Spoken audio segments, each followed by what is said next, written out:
exemplo, o nome fica do lado do seu input. Então, mesmo que a gente utilize label, você está reduzindo o código. Você não está precisando criar um input fora, aumentando mais, deixando mais verboso o teu código. Ele vai fazer uma leitura até melhor também. Eu concordo com o que o Diego falou. Muito bom. Muito bom. Então, recapitulando ali o código, só mostrando ali o exemplo. Então, a gente já tem o CSS aqui, né, dentro da tag. Ali a estrutura de label com input dentro. Muito bom. Placeholders e tal. E essa medida aí, o REM, né? Uhum. O REM, qual a diferença do REM e do EM? O REM, ele utiliza o tamanho da fonte padrão configurada do browser. A fonte padrão do browser que a gente vê hoje, Google Chrome, Firefox da vida, o padrão deles é 16 pixels. Então quer dizer o quê? Um REM, que é uma unidade relativa, ele vai fazer essa unidade relativa de acordo com o tamanho da fonte do navegador, que é 16 pixels. Quer dizer o quê? Se eu colocar ali no pad, eu colocar um REM, eu estou querendo dizer para ele que eu quero um pad de 16 pixels. Se eu utilizar um pad de 2 REMs, eu vou utilizar um pad de 32 pixels. O EM, se eu não me engano, ele segue a unidade relativa da fonte pi. Exatamente. É isso mesmo. Porque você pode utilizar 4 tipos de unidades dentro do CSS. Você pode utilizar o REM e o EM, que são unidades relativas e são melhores práticas. Pode utilizar, que nem eu coloquei aqui embaixo, looks paddings, que é o pixel, que é uma unidade mais direta e absoluta, que para quem está começando é bom, para começar a se ambientar. E também nós temos a porcentagem, quer dizer, colocar, eu quero o meu width de X% da minha tela. É uma unidade relativa, mas você não precisa inferir diretamente quantos pixels. Você está colocando uma margem, uma porcentagem. E o próprio navegador, né, vai se tratar de calcular o quanto você tem de tela e colocar isso em 50%. Isso é uma Muito bom. habilidade para a galera utilizar. Exatamente. Olha, o Vinícius tem uma dúvida. Força, Vinícius. Bom dia aí, galera. É uma dúvida, Marcos, em relação ao CSS. No caso do Vim, o CSS tem que ficar na mesma página do HTML ou necessariamente pode linkar uma página externa, como se fosse fazendo o VS Code? Pode, e é até melhor. Eu já vou até mostrar para vocês já. Aquele projeto que foi feito aqui no Webroot, deixa eu voltar uma pasta aqui, eu vou mostrar para vocês aqui, ó. Se vocês puderem ver bem aqui, eu tenho o index.html e tenho o style CSS. São 2 arquivos, por questão de boa prática. Deixa eu abrir o index.html. Como é que a gente faz para utilizar um CSS, mas não ficar poluindo o nosso HTML? Você pode utilizar uma tag link. O nome é bem sugestivo, linkar alguma coisa. Mas eu quero linkar o quê? Eu quero linkar nosso CSS. A gente vai utilizar 2 tags bem simples. A gente vai utilizar o href, que é o caminho onde está esse CSS, e a gente pode utilizar a tag rel, para dizer que tipo de arquivo está sendo carregado. Nesse caso, uma style sheet, que vem do nome do CSS, Cascading Style Sheet, que é folhas de planilha em cascata. É o nome do CSS. É um nome muito feio. Mas, enfim, se você coloca, por exemplo, a tag rel, você está deixando mais específico para o browser, mais fácil de ele entender que aqui você está carregando uma folha de estilos. Aí, quando ele fizer todo o carregamento do HTML, como ele carrega de cima para baixo, ele vai chegar aqui na tag head e vai dizer, opa, eu tenho uma folha CSS para carregar, então vamos carregar essa folha também. Aí fica mais bonitinho, que vocês estão vendo aqui. Não preciso colocar o style aqui dentro. Não sei se eu sarei tua dúvida. Show, Marcos. Valeu aí. Imagina. E sobre classes? Ah! Gostei, gostei. Tá, deixa eu começar aqui. Classes é tipo você dar um nome para dar um nome para um atributo ou uma tag. Eu vou pegar um exemplo aqui. Por exemplo, essa tag form aqui. No HTML, ela já tem um nome, form. No CSS, eu não preciso utilizar o nome dessa tag para estilizar. Eu posso simplesmente chegar nela aqui e colocar um atributo classe. Esse atributo classe, ele serve principalmente para dar um nome diferente. Por exemplo, eu vou colocar aqui form vim. Vou colocar com dois, era um só. Form vim. O que acontece? Eu não preciso digitar o nome da tag no CSS. Eu posso utilizar o apelido, a classe, que eu atribuí a essa tag. Aí, quando carregado a folha de estilo, ele vai ler todas as tags ou todas as classes que tem, ele vai ver, então o form vim, ele está atribuindo a tag form do HTML. Se eu fosse colocar aqui na label também, por exemplo, uma classe, ele também leria dessa forma. Ele não precisa ficar lendo todas as tags. Ele vai ler pelos seus apelidos, que são as classes. Eu associo dessa forma para ficar mais fácil de explicar, porque tem um conceito mais correto sobre o que é classe. Isso o Eduardo consegue explicar melhor que eu. Mas, para quem é leigo, eu prefiro explicar a classe como se fosse um apelido que você dá para ficar mais fácil de ser interpretado. Label aqui eu vou colocar label do nome. Aí se eu colocar label do nome, eu não preciso colocar tag label dentro do CSS. Eu posso simplesmente colocar seu apelido. Fica mais fácil de você mesmo saber o que é o que. É uma forma de você situar onde você está. Porque muitas vezes você não vai lembrar, eu estou na tag label, eu estou na tag form, porque você está mexendo em outro arquivo. Exatamente, muito bom. Muito bom. Quer continuar, Marcos, ou quer que eu assuma? Não, o professor agora faz as coisas, porque senão vai dar ruim. Mas qualquer coisa eu tô por aí também para ajudar no que for possível. Muito bom. Força de Gley.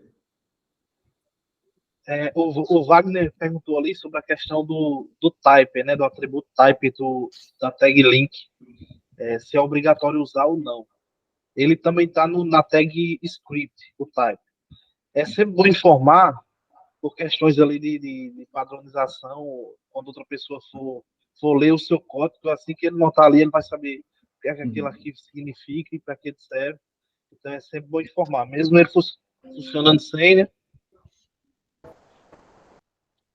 Sim, exato, mas tem aqui umas nuances que eu já explico melhor. O type aí tem tem um a mais, é text, né, /CSS. Só para caso o pessoal for não se enganar aí. Olha, pessoal, eu melhorei o meu HTML. Fiz minha lição de casa também, né? Tem aqui um HTML um pouquinho melhor. E acho que indentei bem também. Deve estar estruturado, tá, mais ou menos. Dá para o gasto. Então, beleza. Esse aqui vai ser a base que eu vou utilizar aqui para as explicações agora essa parte de CSS. Então, a gente já tem aqui uma estrutura. Então, HTML serve para a gente definir a nossa estrutura da nossa página, né? Só que temos que dar vida. Como o Marcos já mostrou aí muito bem, com CSS a gente melhora bastante aí a aparência da nossa página, né? E também a gente consegue controlar a responsividade, fazer uma série de coisas. Responsividade seria adaptações, né, de tela no celular, no tablet, no computador e tal, para as diversas resoluções. Então, já foi falado, então, de colocar o arquivo fora de CSS ou incluído aqui como tag, e estávamos aqui no ponto das classes. Eu vou reforçar aqui alguns pontos aqui das classes, que é muito importante que esse ponto seja bem compreendido também. Então, eu vou seguir aqui um pouco essa lógica de colocar aqui a tag, fica aqui mais poluído, mas fica mais fácil, talvez, de demonstrar. Lembrando que, na prática, o ideal é que esse código esteja fora do HTML para não poluir muito o nosso arquivo, né? Mas a nível de estudo, até é bacana. Então, a gente pode, como o Marcos demonstrou antes, devem ter fixado, usando o nome das tags, a gente consegue aplicar aqui um estilo, né? Então, se eu quero aplicar aqui um estilo às minhas tags section, né? Eu posso colocar aqui só o nome da minha tag. Então, eu tenho aqui sections, que essas sections vão ser o quê? Se eu inspecionar, eu consigo ver aqui, olha, a section está sublinhada aqui com a área azul. E aqui eu tenho outra section, tem duas sections aqui. Então, esse inspector aqui é nosso melhor amigo para a gente trabalhar aqui com o CSS e entender também bem aqui a estrutura do HTML que está sendo apresentado aqui na nossa tela, né? Então, se eu pegar aqui uma section, eu consigo visualizar aqui o layout, que é essa abinha aqui de lado, e eu consigo ver o tamanho desse bloco, né? Largura e altura, e os espaçamentos e bordas e por aí fora que temos à volta. Então, nós temos dois espaçamentos, que é a margem e o padding, né? Então, a margem é o espaçamento externo e o padding seria um espaçamento interno. E a borda seria o limite do nosso bloco, né? Da nossa área ali. Então, por exemplo, eu posso pôr um margem top, por exemplo, de 40 px. E isso vai criar, então, um espaçamento aqui entre os dois. Eu visualizando, eu tenho aqui umas margens sendo aplicadas, né? Ele demonstra aqui como... Ah, não, isso aqui é do P. Peraí, que eu peguei errado. Aqui, ou seja, o section tem aqui essa margem aqui no topo de 40 que eu pus agora, né? E tá aqui essa margem, então, se eu passo o mouse aqui em cima do número, ele até me mostra na tela onde é esse número. Então, quando a gente luta com alinhamento, espaçamento e tal, pessoal, é analisar bem isso aqui. A gente tem que entender bem o que o browser está fazendo, antes de ficar colocando código à toa e programando ali um monte de coisa. E, então, essa ferramenta aqui, ela é artilhada para nos guiar aqui na interpretação do processamento aqui da tela. Bem, deixa eu colocar aqui uma borda. Então, um border, um px, não vou pôr aqui embaixo, 5px, solid, sei lá, depois eu coloco aqui as cores melhor. Beleza, então aqui eu tenho os limites, né, o meu bloco, a minha área. E eu aqui tenho o texto muito junto aqui da borda. Como é que eu resolvo isso? Então, para isso, eu uso o padding, que é o espaçamento interno. Okay? Então, no padding, vou pôr um padding geral de 20 pixels. Então, o que acontece? Eu posso usar o padding traço top. Então, nós temos o padding traço top, padding traço bottom, okay? Que seria a parte de baixo, o padding traço left, esquerda, e o padding traço right, aqui da direita. Cada um desses é uma propriedade, né? Sendo que aqui eu estou dizendo o lado exato, o canto exato que eu quero aplicar esse espaçamento. Quando eu não digo um canto exato, então quer dizer que eu vou pôr em todos os lados. Então, nesse caso, a diferença é que aqui, como tem esse traço top, vai ser só em cima, e aqui, então, vai ser a volta, né? Totalmente a volta. Então, voltando aqui, agora eu tenho aqui um espaçamento de 20 pixels internamente aqui da minha section. Okay? E aí, se eu exploro aqui a minha section, mais uma vez, eu tenho aqui os númerozinhos que me ajudam a esclarecer melhor o que tá acontecendo. Okay? Agora, imagina que eu tenho aqui um outro número. Eu tenho 50 px. O que está acontecendo aqui? É suportado esses dois números, também é muito comum a gente ver. Então, esse primeiro número vai ser o espaçamento em cima e embaixo. E esse segundo número vai ser o espaçamento nas laterais. Então, se eu atualizo, agora eu faço aqui inspecionar e tem então os meus 50 pixels laterais Okay? Eu tenho aqui um espaçamento maior do lado e um espaçamento menor em cima e embaixo. Deixa eu ver se eu consigo pôr tudo aqui na tela. Exato. Okay? Então, espaçamento de 20 pixels em cima e embaixo, e laterais 50. Bem, ainda podemos pôr mais números. Okay? É o seguinte, eu posso pôr aqui mais um número, que seria o 10px. O que isso vai fazer? E agora, pessoal? O que isso faz? Olha só, mexeu. Então, agora a gente usa um relógio. Então, quando a gente tem mais de 2 números, a gente está usando uma lógica de relógio. Então, o relógio aqui em cima começa as horas, né? A hora 0. Vai indo para o lado, para baixo, seria meia hora, né? Ou metade do 6. E aqui do outro lado, aqui o 9, né? Então, em cima, o primeiro número vai ser em cima, o segundo número vai ser na direita, o terceiro número embaixo e o quarto número na esquerda. Então, fazendo aqui o inspecionar, olha, já tem aqui. O 10, ele ficou aqui embaixo. Então, o relógio em cima, do lado e embaixo. Como eu não pus o quarto número, ele assumiu o número lateral, que estava aqui do outro lado. Então, agora eu posso dizer, então, na outra lateral, o meu espaço vai ser de 5 pixels. Vamos ver se funciona? Então, vamos lá, a lógica do relógio. Então, 20 em cima, sempre mexe aqui, scroll. 20, 50, lateral e direita, embaixo 10 e esquerda 5. Ok? Então, dessa forma, a gente simplifica aqui um pouco em ter as diversas propriedades, dizendo top, left, right e tal, e assim, numa linha só, a gente consegue dizer todos os laterais, a indicação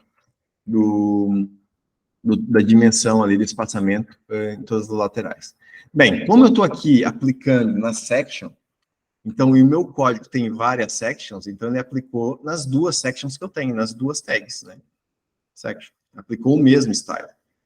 As mesmas propriedades que eu tenho aqui internamente. Como eu diferencio uma da outra agora? Agora eu quero aplicar algum efeito diferente numa da outra, né? Então, como é que eu separo isso? Para isso serve, então, as classes. Como o Marcos deu um exemplo para mim, ficamos com esse exemplo que é perfeito, ele explica muito bem, e foi uma excelente contribuição aí de esclarecimento, que é essa associação, como se fosse a gente dar aqui um nome alternativo, então, à nossa tag. Então, na classe, ou como se fosse dar aqui um nome auxiliar para essa tag, seria, então, por exemplo, o meu banner principal, né? O meu banner aqui no topo. Eu tô já usando aqui uns termos aqui mais em inglês, e assim, tem alguma lógica a gente pôr o tipo primeiro. A nível textual, né, não estaria mais correto escrever dessa forma, mas em programação a gente gosta de priorizar o tipo. Então, o meu tipo é um banner, entendeu? E que banner que é esse? É o principal, é o main. Entendeu? É meio que essa lógica. Então, eu posso dizer da seguinte forma, section.banner-main. Isso é diferente do que o Marco estava demonstrando aí há pouco, né? Que ele só colocou ali o ponto, né? Só fez assim. Okay? Isso vai permitir que eu utilize essa classe em qualquer tag. No momento que eu coloco aqui um prefixo, eu estou restringindo que essa classe só pode pertencer às classes, às tags sections. Okay? Eu não posso utilizar essa classe em outra que não seja section. E aqui, então, vou pôr o border radius, que o Marcos também demonstrou ali nos inputs. Vou pôr de 20px. E, então, temos aqui uma diferença. Então, o primeiro, temos aqui uma curvatura, e o segundo não, por causa da classe. Então, se eu inspecionar, como é que eu sei que um está usando a classe e o outro não está?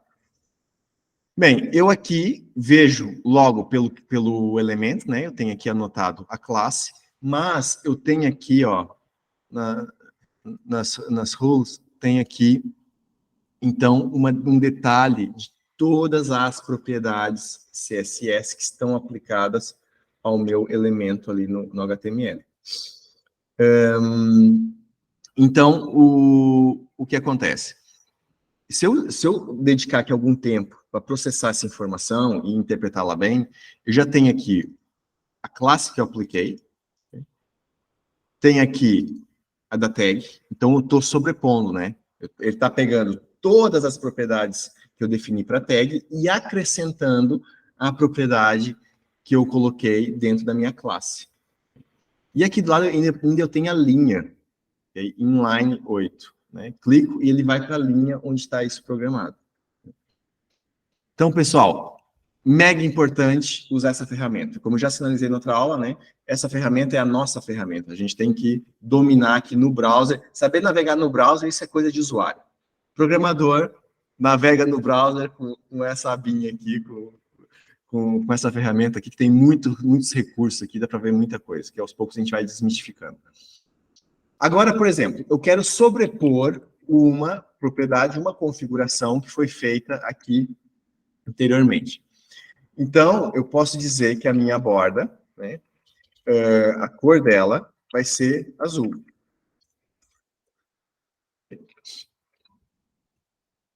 E agora eu tenho que essa diferença. Apesar de, na minha configuração, nas minhas propriedades principais, eu dizer que a minha borda é vermelha, né? Que aqui, ou seja, essas propriedades aqui, quando eu tenho espaço, eu também posso defini-las individualmente. Para isso, depois vai ter esses traços que vão dar a parametrização de qual valor que eu posso depois dizer, né? Aí eu tenho que a largura da borda, o estilo da borda e a cor da borda, tudo numa linha só. Mas se eu quiser individualmente, separadamente dessas configurações, então eu uso aqui esse traço e vou acrescentando essas variações. Beleza, pessoal? Até aqui. Tranquilo? Dúvidas? Como a gente está? Tranquilo? Boa. Qualquer coisa, o pessoal só interromper também. Aí, outra coisa que a gente pode pôr também é um background, né? O background color. Eu posso pôr só background, também ele vai suportar aqui vários parâmetros que eu posso pôr, mas eu posso dizer especificamente, eu quero só a cor de fundo, eu quero uma cor psicadélica aqui, vamos fazer aqui uma coisa coloridona, né? Pronto. Temos aqui esse estilo. Bem, a gente não costuma ver por aí, né? Talvez no Wikipedia, nem no Wikipedia acho que não tem. Esses underlines aqui nos links, né? Que é o layout padrão, então, aqui do browser. Como é que a gente corrige isso? Bem, é bacana a gente ter aqui, então, uma regra que eu quero todos os meus As, né? Tag A, eu quero todas elas com o text decoration none. E isso aqui vai tirar, então, o nosso underline ali. Opa, eu não gravei? Acho que eu estou com uma tecla falhando aqui no meu teclado. Ok, e pronto. E com isso a gente tira, então, o underline. Além de mexer com as características de um bloco, cores aqui e tal, bordas, espaços, essas coisas, também a gente manipula texto, né? E, então, o CSS nos permite fazer todo tipo de manipulação aqui no texto. Então, a gente pode mudar a cor do meu texto. Eu posso dizer, então, que os meus links vão ter cor vermelha, por exemplo. Eu tenho, então, o font size, posso dizer o tamanho, vão ter 20 pixels. E eu estou aqui me atrapalhando, pensando, e aqui as teclas... Ok. E agora a gente tem aqui essa alteração aqui dos textos, né? A gente pode ir muito mais além e alterar, por exemplo, a fonte do nosso texto, né? Então, a fonte do nosso texto, como é que a gente altera? Eu posso vir aqui e dizer que o font family, então, vai ser um sans serif. E agora me deu uma branca, tem o Arial, tem, sei lá, o Tahoma, acho que o Tahoma é assim. A Helvética, que eu lembro. Helvética. Então, o que acontece? A gente não vê muito esse estilo de letra aqui meio cursivo, né? É meio cursivo, meio serigrafado, acho que é esse o termo. Exatamente, é serigrafado. E aí tem o sem serifa, né? Que é esse aqui. E então o Helvética, o que acontece? O Helvética é uma fonte open source. E tem algumas fontes que são mais do Windows tal. Então a gente tem esse problema de ter fontes proprietárias. Não sei se alguém já mexeu com fontes, algum sistema de edição de imagem, alguma coisa assim.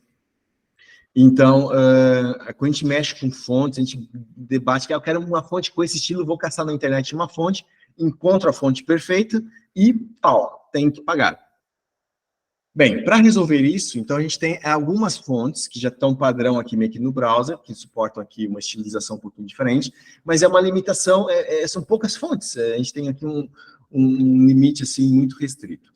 E aí o Google nos auxilia fornecendo o Google Fonts, que facilita aqui bastante a utilização aqui de fontes assim estilizadas que não têm licenciamento, né? São gratuitas no fundo, podemos usar livremente e tem muitos estilos aqui. A gente consegue calibrar uma série de coisas aqui para escolher o tipo de fonte que a gente quer. Podemos dizer, por exemplo, aqui é mais a nível de demonstração para nos auxiliar aqui escolher a fonte, né? Podemos dizer, por exemplo, um tipo de texto também, para ver como é que esse texto ficaria. E aqui, então, nós temos as categorias. Eu quero sem serifa, com serifa, o que vai acontecer? São aquelas fontes mais tipo Times New Roman, né? Que é essa fonte que a gente tem aqui embaixo. Então, sem serifa, então seria a fonte que eu estou priorizando ali. E aí, por idiomas suportados na fonte, que tem os caracteres especiais, tem fontes que podem não suportar os acentos aqui em português, né? E aí, aqui, várias variações e tal. E aqui, as grossuras, então, a espessura da fonte. O bold, né? E aqui o normal. Bem, aqui de cara, eu já tenho aqui, olha só, um link. Esse link, reparem que esse link é muito parecido com um link que a gente usa ali para incluir o CSS, né? Como o Marcos demonstrou ali antes, que a gente pode ter o conteúdo CSS num arquivo à parte. E para incluir a fonte também é muito parecido. É aqui esse link. Tem também o @import, tá vendo? Que a gente pode pôr direto no nosso CSS. Isso aqui é suportado no CSS3. Ou eu posso usar, então, aqui o link que eu ponho ali nos headers ali do nosso HTML. Então, eu escolho um ou outro. Okay? O link, acho que todo mundo já viu. Eu vou usar aqui só para ser diferente. Então, vou usar aqui a parte aqui do style. Então, eu vou pôr aqui em cima do meu style a fonte que eu estou utilizando. Né? Beleza. Agora, eu posso pôr aqui como é que é? Ropoto. E agora, eu posso comentar aqui no CSS. Eu vou deixar aqui como um backup aqui nas minhas outras fontes. Então, comentário em CSS é assim, com barra asterisco, depois fecha o comentário com asterisco barra. Igual no C, no C Sharp, no Java, no JavaScript e por aí fora.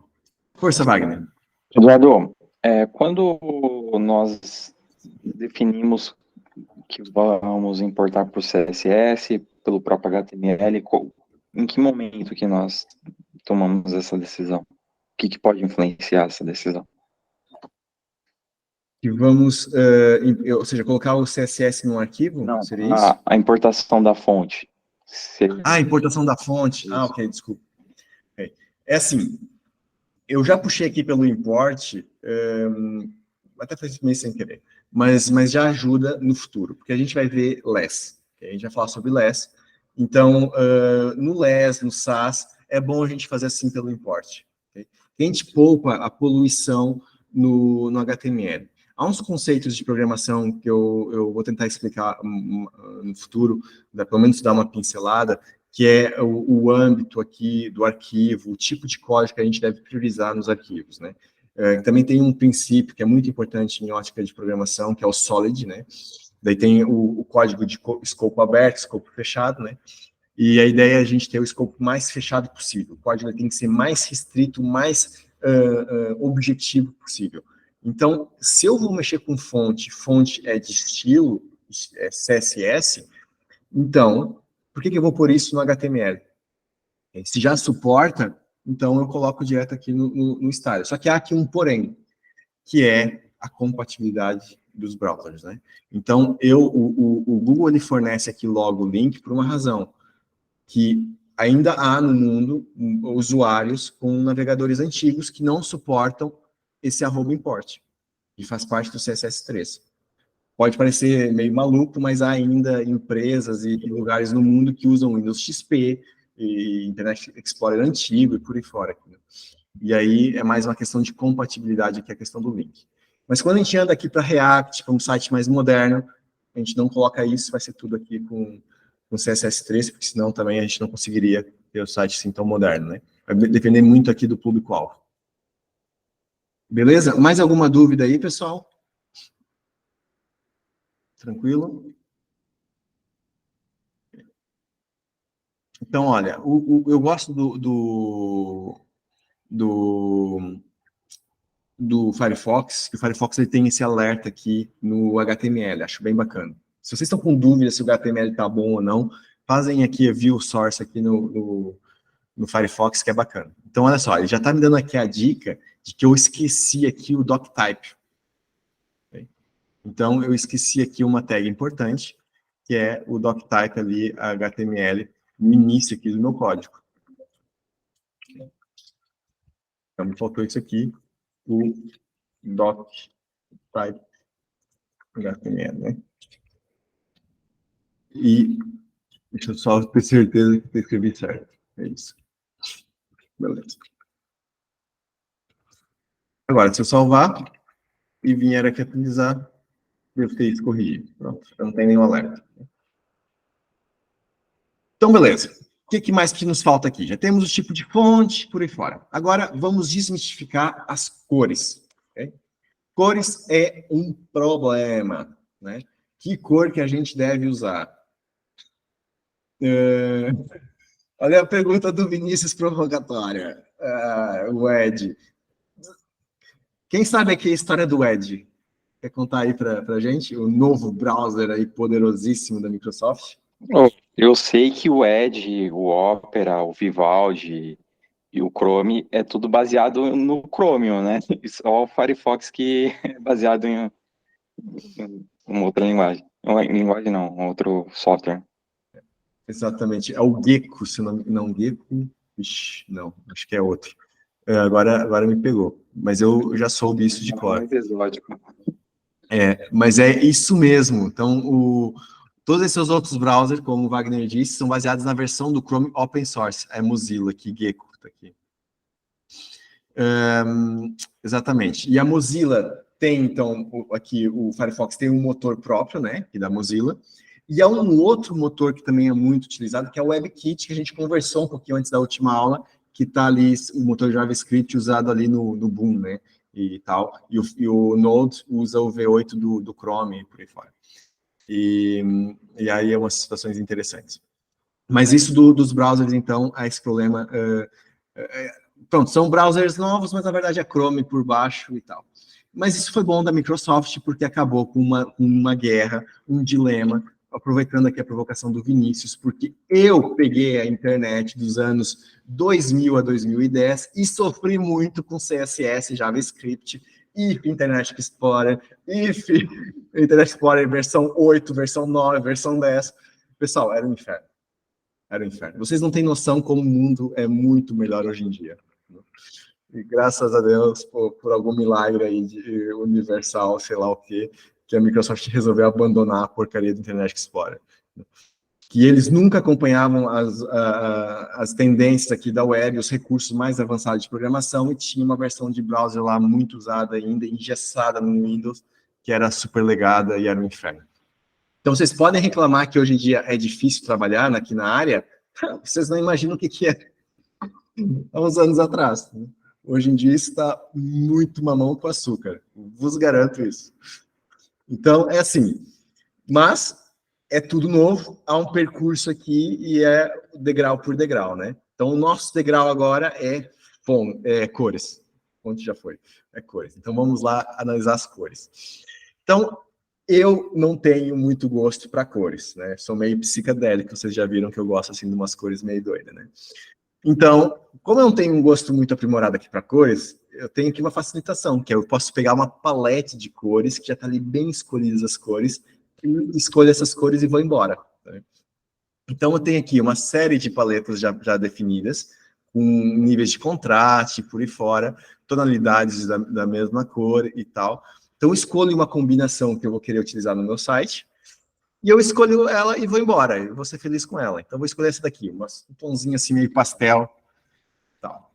Então, a gente tem aqui um código hexadecimal, e temos aqui um código RGB.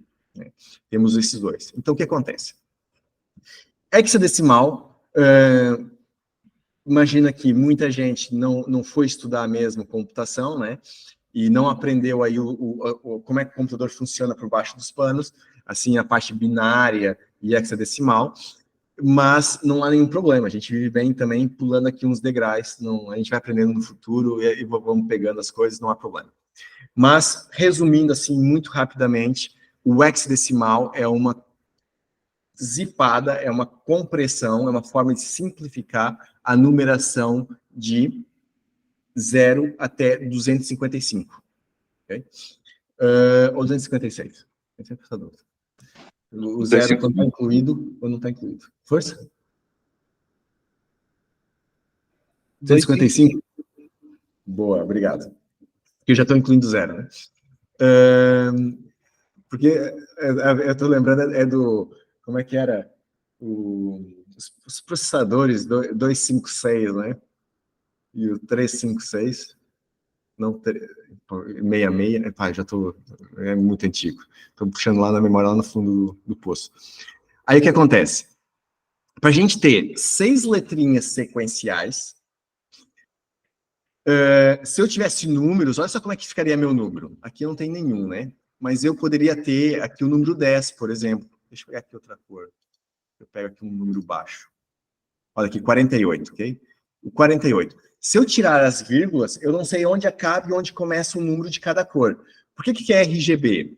RGB é a sigla de Red, Green e Blue, né? Que é as cores fotovoltaicas aqui. Não sei se esse termo está certo. É invenção minha. Mas é a nível de cores luminosas, né? Aqui com a emissão dos fótons ali do pixel, da nossa tela, do nosso monitor, ele vai ter a combinação de vermelho, verde e azul para definir todas as cores, né? Que é diferente das cores sedimentares, né? Quando a gente tem tintas lá na escola, a gente aprendeu que as cores primárias são diferentes, né? Então, cores primárias sedimentares é uma coisa e na tela, com luz, é outra, né? É outra base. E então, aqui a gente usa essa lógica do RGB. Então, os 2 primeiros números aqui são do vermelho, os outros 2 do verde e os outros 2 do azul. E aí a gente também tem, por exemplo, Color Picker, aqui do Google. Cadê o Color Picker do Google? Está aqui, ó. O Google fornece logo isso, essa ferramenta também para a gente desenvolver aqui cores também é bacana. Okay? Então, eu escolho aqui uma cor, ele me gera aqui em cima o hexadecimal, e aqui embaixo, então, tem a numeração. Okay? O CMYK, que seria as cores de impressão aqui da impressora. Então, o que nos interessa na web são essas 2 cores aqui. Né? Especialmente essa daqui do hexadecimal, porque é mais comprimido. E então, eu vou escolher aqui uma cor. Né? Vou escolher essa, sei lá, vou pegar aqui esse tom aqui de amarelinho. Escolhendo aqui a cor, eu posso pegar aqui o código da minha cor, né? E agora, colar aqui em vez de dizer o nome de uma cor em inglês. Eu posso colar aqui o código da cor, e aí eu vou dar uma cor exata, que não tem nome no fundo, né? Que é uma cor muito específica, e aí eu consigo alterar aqui a cor para aquela cor exata que eu escolhi ali atrás. Mas eu também posso usar o RGB. Okay? Então, em alternativa, deixa eu pôr aqui embaixo na minha borda, eu posso usar a função do CSS, que é o RGB, e colar aqui dentro. Eu não lembro se copiei com... Ok, tá certo. Okay. E posso colar aqui dentro. Okay. Então, funcionou aqui embaixo. Então, aqui agora eu fiquei com a cor aqui na borda da section, aqui no link. Esse daqui, o RGB, ele tem mais caracteres, né? Tem mais... é mais comprido de pôr. Então, é mais comum a gente ver no CSS dessa forma aqui, com hexadecimal. Então, os dois primeiros, o E8 significa 232. Como é que eu tenho certeza disso? Vamos lá. E8, X, E8, decimal. E a gente tem aqui uma conversão, então já dizendo que o E8 é o 232. Então a gente tem aqui o 232. Okay? Ah, e o 83 e o 0 é a mesma coisa. Okay? Então, 83 vai ser 131 em decimal. Está aqui embaixo. 131, 83. E o 07, para a gente encerrar. Então, 07 é o decimal 7. E temos aqui o 7 no fim. Pessoal, CSS era isso. A gente já falou aqui, tem as variações da fonte, está lá na documentação, não vou entrar aqui em detalhes, acho que não vale a pena. O REM e o EM, o tamanho de fonte, a gente já falou um pouco. Então, isso aqui são múltiplos, né, pelo tamanho da nossa fonte principal do nosso browser, né. Então, se eu usar aqui 2, REM vai ser o dobro da minha fonte raiz ali, principal do meu site. Okay? E o EM vai ser relativo, então, ao tamanho da fonte do Pi. Isso aqui vocês vão pegando ao longo do tempo. Se eu quero alterar todas as fontes do meu site, né? Então, eu posso fazer uma coisa assim. Eu posso dizer que o meu body vai ter determinada fonte. Vai ser esse ponto family. Então, vai ter um font size de 16 px.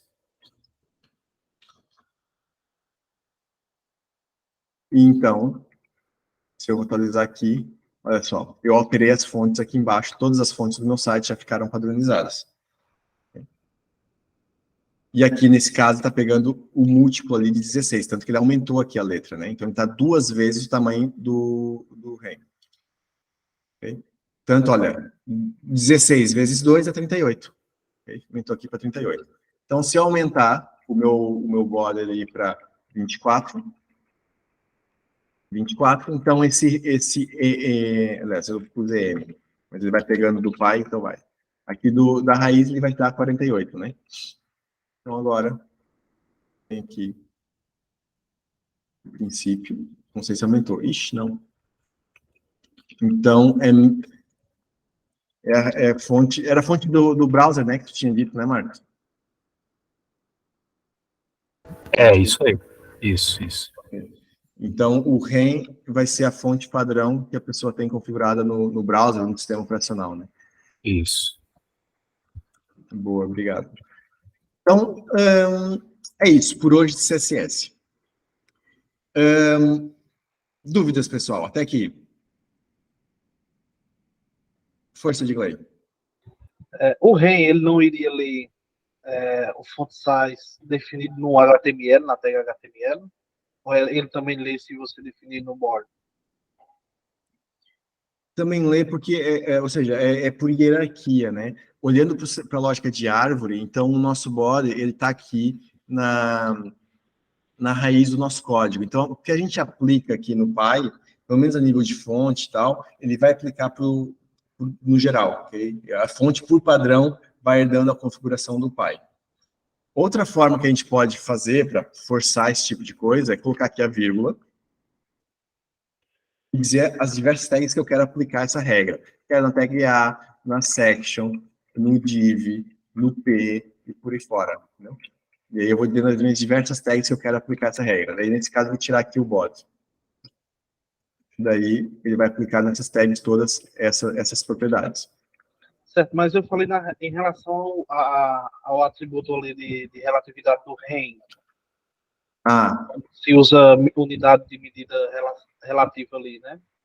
Sim. Quando eu uso o font size no body, utilizando 2 REM, por exemplo, ali no font size da tag A, ele vai funcionar também, já que a tag root da página do HTML é o HTML? Sim, vai funcionar. Por causa do que... agora tu me levantou aqui uma dúvida... Mas você tem que voltar ali, tudo pro body ali. Eu vou tentar aqui o HTML, deixa eu ver.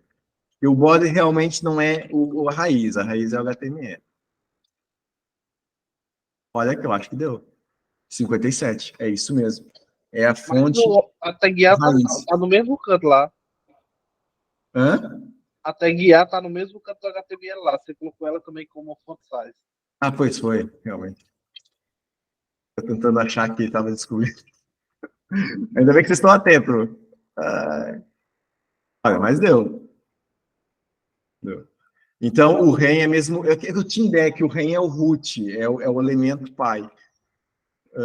Deixa eu só colocar assim. E aqui dois REM. É isso, né?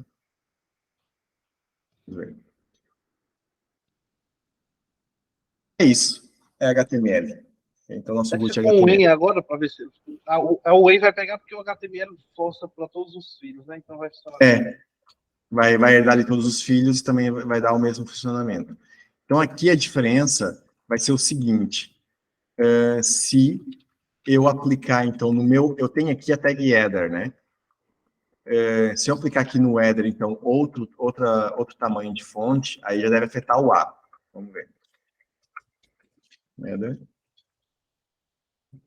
E aqui o meu font size, 12. Vai ficar com 24, vai ficar bem mais pequeno. Okay? Olha, funcionou. Okay? Então, o EM... Só tem uma dica para quem quer trabalhar com medida relativa assim, é definir no HTML o font size de 10 pixels. Porque aí você faz um cálculo mais preciso na medida relativa ali, que você não tem um padrão de 16 pixels para fazer, vou botar 2 EE e aí já dá 24, né? Então, no caso ali, você bota 10, você sabe que vai dar 20, você não precisa estar botando ponto alguma coisa, mais ponto alguma coisa. O problema do 10 é que é uma fonte muito pequena, hoje em dia ninguém usa mais, né? Hoje em dia está se usando uma fonte assim maior, mas é uma boa dica, porque as contas depois, se a gente quer ter depois a noção em pixel, fica realmente mais difícil. Mas aí você pode definir no HTML um font 10 e no body definir, por exemplo, um font size de 1.4 REM ou EM, que aí já pega 14 pixels de base. Muito bom, boa dica. Só fazer uma regrinha de 3 rapidinho, não mata não. Exato. A outra coisa é que aí você passa a utilizar padrões, né? Aí você vai ter no seu projeto no máximo 5 tamanhos, assim, que atenda todos, porque não faz sentido você ter 15, 20 tamanhos no projeto e ficar aquela coisa, árvore de Natal, né? Muito boa contribuição, Wagner, é isso mesmo. Até usando essas métricas, se a gente aumentar a fonte, né, do pai, o lado do HTML principal, a gente vai afetar automaticamente todo o tamanho das fontes relativas ali, né? E depois é isso, a gente tem que ter cuidado em não ficar variando muito o tamanho de fonte, tá vendo? Isso aqui é o demonstrativo, né? Mas a nível de cores também a gente não deve variar tanto. E tipo de letra também, a gente não deve ter num site mais do que 2 tipos de letras. Né? 2 já pode ser questionável, porque dificulta depois a leitura, fica algo muito poluído, né? E, pessoal, lá, mais uma vez, aqui com o Inspector, a gente vai em qualquer site e eu exploro como está o CSS desse site. Eu consigo ver aqui e explorar como foi programado ali esse CSS. E aí, eu posso até tirar, por exemplo, aqui, ó, background, eu posso brincar aqui com as configurações para ver o que essa configuração está fazendo, essa propriedade. Então, a gente consegue aprender muita coisa também explorando o que a gente vai vendo por aí nos sites. Outra coisa que eu queria explicar aqui era a questão do... Qual link, Wagner? Do Spect aí que você abriu. Ah, não, esse link é só clicar no botão direito e inspect aqui. Ah, eu pensei que era um site que... Não, isso a gente tem em qualquer lugar. Olha, quero ver como é que o Google fez isso aqui. Inspect e veja aqui o que tem aqui no Google. Olha lá. Eu mexi aqui, agora tirei a cor laranja ali, e eu vou alterando a configuração aqui do browser e explorando o que ele traz aqui. Entendi. Eu imaginei outra coisa. Valeu. Beleza. Aí o pessoal dando dica aí no chat, isso tem várias formas de abrir esse inspector aqui. Pessoal, foi falado do content type, né, do tipo de conteúdo. Há aqui um processo de comunicação entre o servidor e o browser, que a gente falou um pouquinho sobre a internet, por aí fora, mas a gente não falou em detalhe sobre o protocolo HTTP. Então, o que acontece? Há pouco eu fiz isso aqui, talvez você não tenha reparado, mas quando eu atualizo aqui o meu site, então, ele puxa aqui o meu HTML principal, né? E aqui ele já diz se ele usou um cache, ou se ele puxou ou da versão online, né? Ele usou, então, versão de cache. Ele não foi buscar a nova versão do servidor. Se eu seguro o shift e refresco ali no refresh, aí ele puxou mesmo tudinho. Ele transferiu mesmo os bytes aqui de cada... Isso eu estou aqui na abinha de rede, né? De network. Então, eu tenho aqui essas informações, e eu tenho aqui, então, a parte do protocolo HTTP. Então, eu tenho os headers, que foi enviado para o servidor, e os headers que o servidor respondeu. Okay? Então, o HTTP ele é feito por uma sequência de headers, depois tem uma linha em branco, e depois vem o conteúdo em si. E essa comunicação ali em TCP/IP, que é usada ali nos protocolos de rede, na conexão que é feita entre o browser e o servidor, para transferir ali a informação de um lado e para o outro. Então, o browser envia, é o browser que inicia sempre, né? Então, quando eu digito o endereço e dou Enter, o browser ele vai construir um header, que primeiro ele vai encontrar o servidor, o IP do servidor, como a gente explicou na outra aula, né? Encontrar a porta web e conectar. Conectou, o que o browser vai enviar, então, vai ser o cabeçalho HTTP, para de requisição da nossa página web. E o servidor vai pegar essa requisição, vai processá-la e vai preparar a resposta. E nessa requisição, obviamente, também vem o endereço, que é tão importante, que a gente já falou um pouquinho sobre isso. Então, tem aqui esse processo de envio e resposta aqui de dados, que é sempre assim. Então, é como se fosse o browser perguntando e o servidor respondendo. Okay? Por isso que a ideia é de que o browser está consultando páginas, está navegando em páginas que estão no servidor. Vem daí isso. E aqui, com esse explorador, a gente navega nessas informações. Então, a gente tem aqui uma informação importante, que é o Content Type, okay? Text HTML. Então, isso aqui, quem está enviando é o response, é o servidor está enviando. Olha, o browser pediu uma série de coisas para o servidor, para o host, né? Para o servidor tal, na porta tal, mandou aqui uma série de coisas que aceita HTML, aceita não sei o que, blá, blá, blá, blá. E qual é o agente, né? Qual é o browser que está consultando. Então, envia aqui a informação do Firefox e o servidor responde. Então, o servidor responde dizendo, olha, eu sou o servidor Nginx, estou no Ubuntu aqui, tem aqui algumas datas de quando esse arquivo foi alterado, estou codificando tudo em gzip, e o meu conteúdo é um conteúdo HTML. Com essa informação, o browser sabe como ele tem que interpretar esse HTML. Bem, deixa eu tentar fechar aqui a aula com um detalhe. Força, Wagner.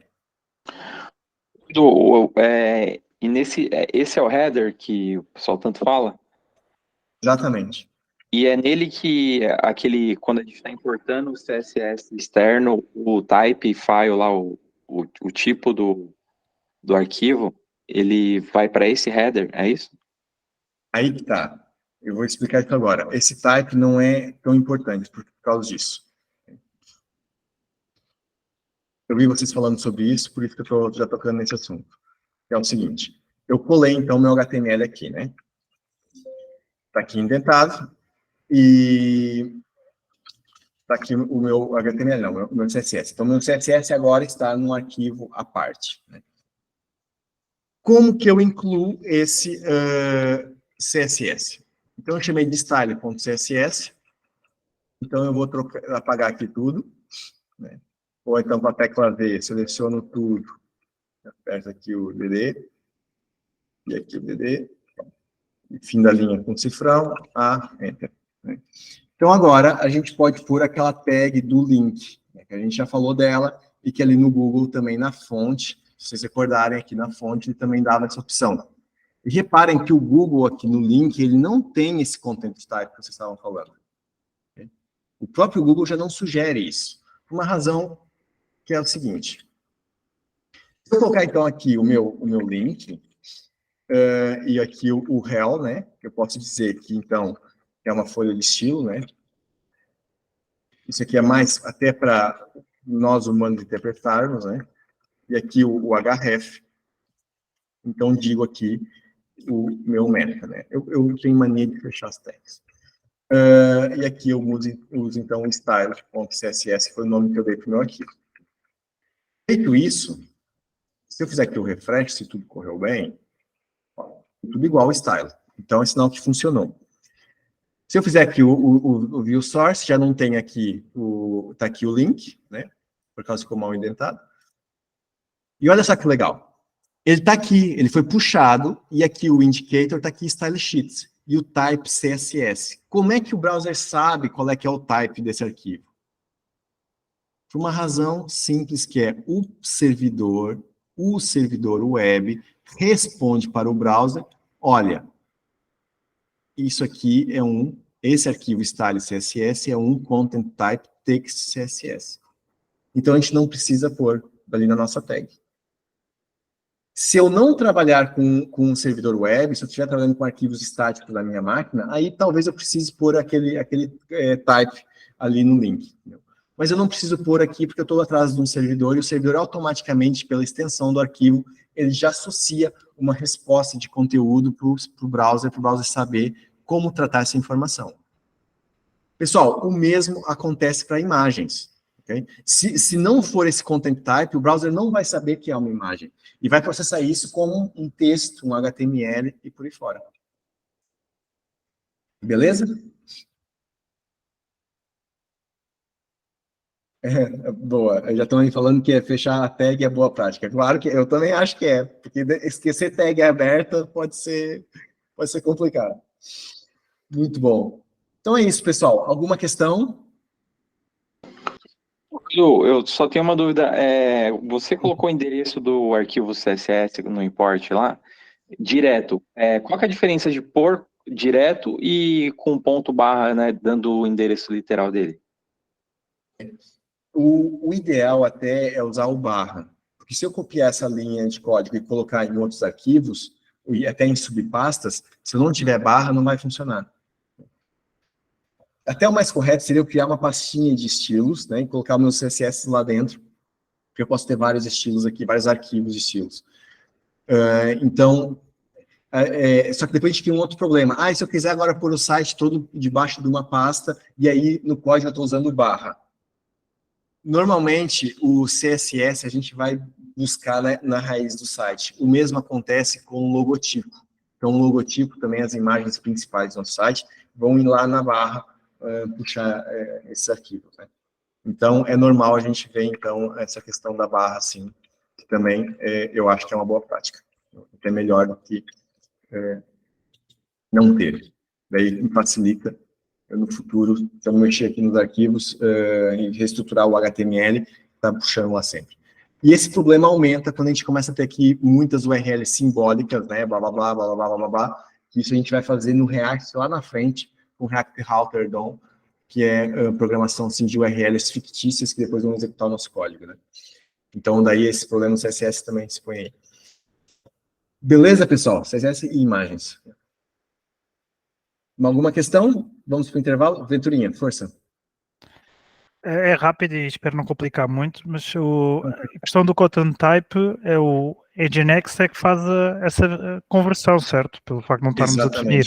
Ok. Exatamente. E o mesmo vai acontecer se eu pegar um arquivo de fonte e colocar. Tem muitos tipos de conteúdos que o Nginx ele já sabe, pela extensão do arquivo, o que ele vai ter que responder para o browser. E aí a gente não precisa se preocupar com isso. O mesmo acontece se eu usar um servidor do Webpack, né? Aquele ali que abre a porta 3000, que o o Gabriel mostrou antes aí, executando ali o projeto. É a mesma situação. Esse servidorzinho ali do Webpack, ele também já processa os tipos de arquivos e responde o conteúdo correto para o browser. E é o mesmo com, sei lá, com Netuno, com servidores Java. Isso é quase um requisito primordial aí dos servidores web. Qualquer servidor web tem que fazer isso. Ou seja, em suma, a nova filosofia é que deixar sempre para o servidor web tratar dos content types, não deixar... Pronto, acho que deu para entender. Pronto. Pode ter algumas extensões novas que o servidor web pode não ter ainda, dependendo da versão. Isso pode acontecer. Eu, quando aprendi, convém sempre definir tudo. É sempre definir do que assumir. Era que na altura era ensinado. Mas aqui, nesse caso, não é crítico. Tanto que já são arquivos básicos de web, então... Sim. Obrigado. Então, beleza, pessoal. Mais alguma questão? Vamos para o intervalo. Exercício depois. Então, fechou.